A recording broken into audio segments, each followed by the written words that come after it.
goodness, guys. Okay, so here's the rundown. I'm running on like 0 sleep. That's nil, nada, zip, zilch. And the reason being is because my sleep schedule has been completely out of whack for like the last couple of weeks, months. I don't know. Time just doesn't matter anymore. I think it might work to my advantage because I'm gonna have this kind of like hyper ADHD kind of thing going on because I'm exhausted. So bear with me. It's like hot but cold. All right, but yeah, car parts. Pretty much I got the, I don't know. What is that? I think this is the HKS blow-off valve, the Spulen one from USP. I might have ordered another car part. I don't remember. We'll see. And this is the Suji suede steering wheel cover that we talked about earlier, but I just haven't got around to installing. And then back here is the awesome one, guys. That's actually the one from Integrated Engineering. So IE sent me a cold air intake to review. Now that one's not going on immediately because I want to do something cool for you guys. I actually want to go ahead and take the car back to the dyno, run it again with the APR intake and the HKS blow-off valve, and then switch out the APR intake, put on the integrated engineering intake, and see what the difference in numbers is there. So see if we're actually gaining or losing horsepower from going from the APR to the integrated engineering. Hopefully you guys can get an idea of how much you're getting horsepower-wise for each mod. But in the meantime, let's open these babies up. So now using my super awesome little table, I'm gonna open up the product with my key if I can find it.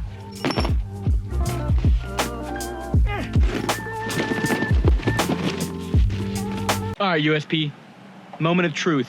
If there is not a bag of gummy worms or gummy bears in here, I'm gonna be a little hurt, okay? You guys said you were gonna give me a big bag of gummy bears, but I'll take a little one. But thank you guys. I hope you did send one though, because I'm kind of in the mood for sweets, because I'm sugar depraved.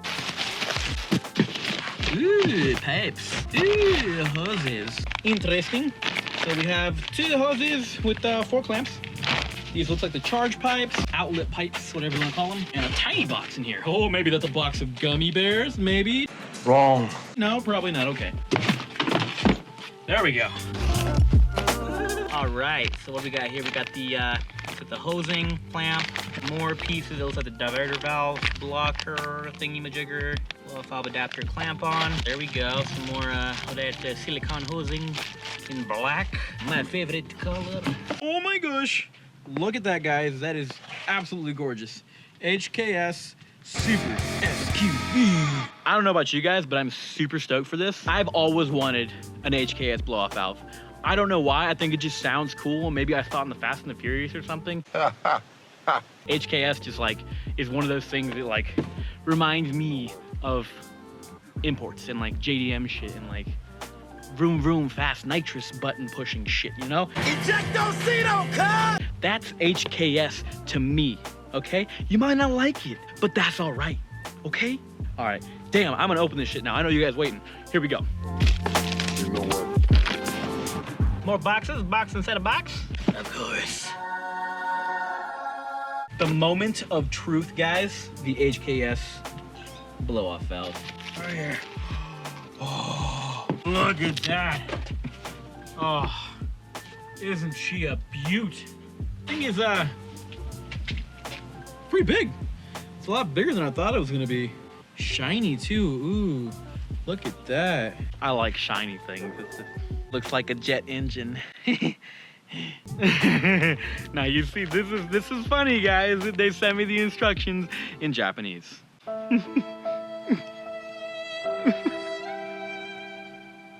I found the English. It's on the other side, on the back. No biggie.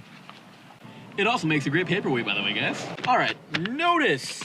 This manual assumes that you have and know how to use the tools and equipment necessary to perform service operations on your vehicle. This manual assumes that you are familiar with typical automotive systems and basic service and repair procedures. Wrong. First things first, guys. To prevent electrical damage, burns, fires, always disconnect the negative terminal of the battery before beginning the installation. So, I think the first thing I'm gonna do is that. And just in case you guys couldn't tell, This is the negative. All right, now down to the important part. To remove the battery terminal, if you didn't already know, you're gonna need a ratchet or some kind of screwdriver that adapts to a 13/32, 13/32, whatever you wanna call that, or a small wrench, but I don't know why the fuck you do that. It's gonna take forever. Let's do it. All right, so some of you guys might have already figured this out. I just thought about it. I'm gonna have to remove the intake because I need to get in there and have free range for my fat chode arms. So I need to remove it, and if I'm doing that, I might as well go ahead and install the integrated engineering one immediately afterwards. So I'm gonna do that. Okay, so according to this, prior to installation, make sure the engine bay temperature has cooled to approximately 40 degrees Celsius or 104 Fahrenheit. I don't know, that still sounds kind of hot to me, but failure to let the engine cool down properly can lead to severe burns. So I was just driving the car, so I might have to go eat a little bit and then come back because I don't want to burn myself. So I think I'll give it like 15-20 minutes and then come back out. We still got a good 3-4 hours of light, so this shouldn't take more than an hour or two because I'm a total noob. So shouldn't be too much of an issue. Be back in 5 minutes. 6 hours later. All right, guys, so we are back. Now, obviously, it's a little bit darker than it was before, and that's because pretty much I waited a lot longer than I should have to come back to the car. I got some sleep, though, which was great because I was exhausted. Like, I'm telling you, I hadn't slept in like 48 hours, so it felt amazing. But we're out here next to the intake in the car, if you couldn't tell, which obviously you couldn't because it's super dark. I'm gonna have to go ahead and try and install the HKS blow-off valve right now in the dark. So I hope it doesn't come out too bad, but if it does, I'll just do it again for you guys so you can see it better. Like, I'm super excited, and hopefully, maybe even get to the JV1. That might be tomorrow morning, though, so we'll see, because I really want to just put all this shit on, get it over with, and see what it's pushing, and take it over to Thong at ASP Tuning, dyno it, and see what the actual power gains are on these mods. So as you can see, I've taken off the inlet hose, right go here. So that was pretty simple. And this is the APR carbon fiber intake that's gonna be coming off so we can put on the integrated engineering one. So, yeah. By the way, guys, if you haven't seen the APR carbon fiber intake, go ahead and click the link right up there and that'll take you right to it. Thanks for watching. So as you see right here on the intake, there's back here a little screw. Let's see if I can show you it. Right in there. Kind of hard to see. Okay, I'm not even gonna try it, honestly. It's too difficult. But right in here, there's a little screw that attaches the intake to the front part right here. And see, when I was talking to you guys about the APR intake being attached to the grill / front of the hood, some people kind of misconstrued that or just didn't understand what I was talking about. So I'm gonna show you right now. If you look down here, this is where the APR intake attaches to the front right here. And this is part of, I would say, the grill. That's just me. But as you notice right here, there's slots on this side that aren't on this side right here. So that's where the air intake, the airflow comes in here, out to here, and with the stock setting, with the stock intake, would actually go through here and into the intake. But since it's not here, all this air is pretty much just kind of going, you know, nilly-willy into the engine bay. So some holes would definitely be recommended so it can actually go in here where the car is getting its air, or the intake is getting its air from. So if you look right here, this right here, when the hood is closed, it's not getting enough airflow, I would say. But when you have the hood bra on, the hood bra attaches right up here. I don't know if you can see that right here. And that cloth kind of sits right here. When the hood is closed, the latch is right here. So that kind of blocks off the air to the intake because that's the only place it's really getting it from. And since there's no vents here, like there is on this side, this is almost, I wouldn't say a useless design, but very strange design.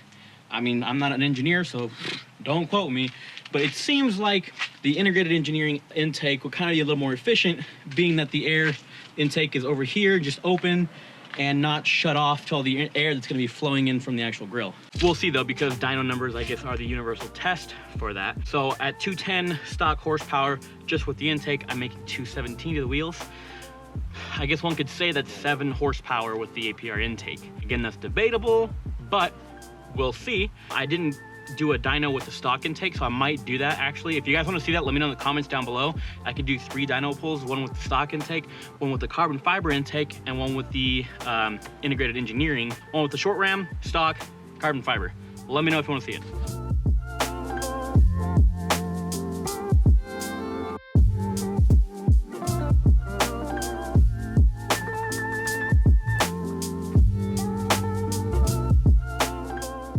right, so this is pretty much what we're looking at here, guys. I've got the intake out, I took the battery out just because it's easier to operate. But if you look inside, right in here, this right here is the piping that comes with the blow-off valve. Some call it the turbo outlet, charge pipes, whatever you want to freaking call it. I just call it engine tubing because it looks like engine tubing. We're gonna get that out, or at least try and figure out how to.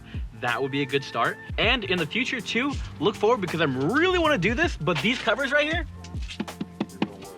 I want to paint them. That one, the engine cover, and some other cool stuff, get it like a real nice chrome red looking kind of thing. I think it would look super snazzy, super snazzy. We'll see how I go about doing that, if I want to use plastic or whatever. Different topic, different day, don't worry. Okay, so first things first, we gotta take off those right there. I don't know if you can see it. We gotta take off these little puppies right here. Those are holding on to the hose that is clamped down onto the outlet pipe. All right, so once you've loosened these bad boys up, it's easier to just loosen the back one first and then kind of just pull on the hose to get it off of the turbo muffler. Once it's off, then you can get a little more access to this right here, because before it was pretty much right up against this and you couldn't really stick a tool in there. So now this is out, we can go ahead and release this one and then remove the whole thing. So if you want to know how to get this bolt off on the outlet hose, it's actually going to be a T30 right there. Now when you're unscrewing this, realize this is all one piece, one assembly. It doesn't really just screw all the way out. It has to come out with this whole piece right here. That whole thing just pops right out. That's another reason I removed the battery, because it's a nice tray for tools. Now when you're doing this, be aware that there are a lot of hoses wrapped around the outlet hose, some little grommets that are connected to it. You're gonna have to pull those out and unwrap those cords and wiring, just to make sure that you don't rip anything that you shouldn't while you're pulling out that outlet pipe. Like per se, these right here. Down here there is a little grommet attached to this hole. You gotta just snap it out. You gotta tug on it and it should pop right out with a little bit of force from that hole. And there is another one down there, I believe too, but it's kind of hard to show. So bad news, I totally underestimated the complexity of this install, and I'm not gonna be able to do it tonight. So looks like tomorrow is gonna be, looks like this motherfucker, bit of an issue, but we'll get to it in a bit. So till tomorrow.